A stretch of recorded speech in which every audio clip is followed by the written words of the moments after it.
Hey everybody, welcome back to Doug's Cars. Just want to take a quick moment today to tell you a few things about the Hoovie's Garage M3, which I actually, from now on, will be calling the Doug's Cars M3 because it is mine now.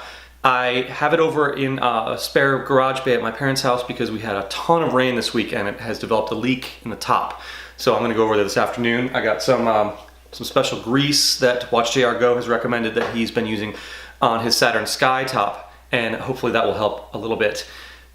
It's been running fine. However, the other day in the rain, it developed a check airbag light, which came on because some water dripped in through that area on the roof and ran down the passenger seat.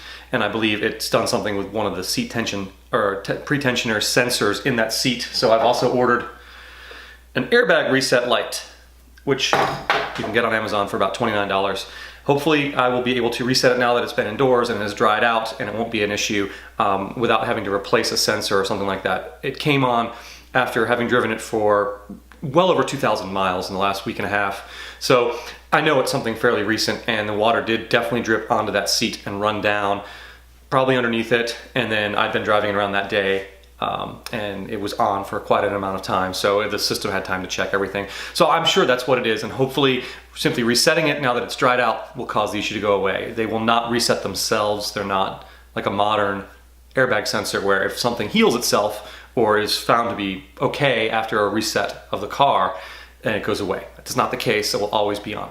The main reason that I wanted to come to you today is I am going to run the CARFAX on this car.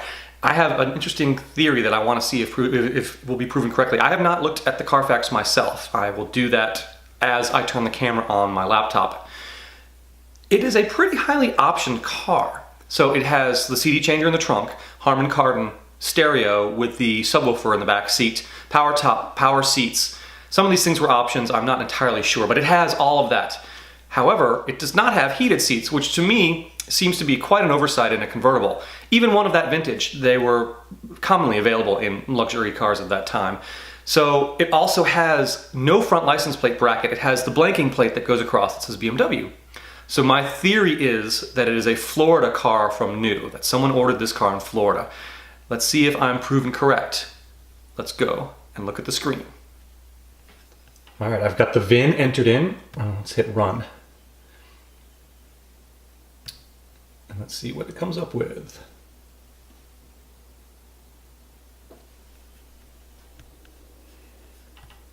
View report. All right, so it's been owned in Kansas. Well, we know that. Following states, see details. Let's see. Imported Fort Myers, Florida. I was correct. Cape Coral, Florida. Fort Myers, Florida. Oh, wow. So it had 66,000 miles in 2007. Let's see, the first owner had it 4 years, and 1 year, 2 years. Another Florida. So it went up from, so someone put almost 40,000 miles on it in about a year and a half. That's quite a bit. So there was an accident in the rear. Okay, interesting. And then, looks like in 2010, it went to Wichita. So it's been in Kansas for the last, let's say, 9 years. BMW Mini of Wichita. Maintenance inspection completed. So it was actually sent to the dealer. Let's see. That's funny. Kansas Motor Vehicle Department, Richmond, Virginia. And the Virginia ones say something in a different state too. I don't know why the Kansas Motor Vehicle Department would say Richmond, Virginia. It's not been titled here yet. I'm still trying to determine whether I want to title it with antique plates or get it inspected. And there's varying reasons as to why I might do antique plates. One thing is the parking brake does not seem to be working, and I think that would be a fail. So that's something I need to look at before I do that. But I have some time still. So there was a minor accident in 2008. But Florida, I was right. That's awesome. It just had to be. There's no way it could have been California because it didn't have a front plate bracket, and the no heated seats thing. That's just amazing to me. Well, thanks for watching. This was just a real quick little video I wanted to do just to see if I was right about the CARFAX thing. And I haven't run a CARFAX report in many, many years, so it was kind of cool to do that again for the first time in a while. Thanks for everyone, for all the new people who are following me on this journey, and everyone who's been along for the ride anyway.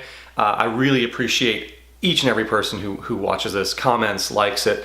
If you haven't subscribed to me, feel free to go ahead and do that. That helps me make more videos. The more people I get following me, it's kind of a nice thing to have. Also, I want to thank Watch JR Go for suggesting the grease I showed earlier, and obviously the Car Wizard for all of the good work he did on this car that made it make it 2,000 miles without an issue.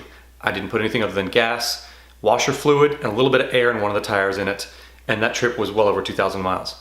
So thanks to all of those folks, thanks to you for watching, and stay tuned because there will be plenty more on Doug's Cars coming your way soon.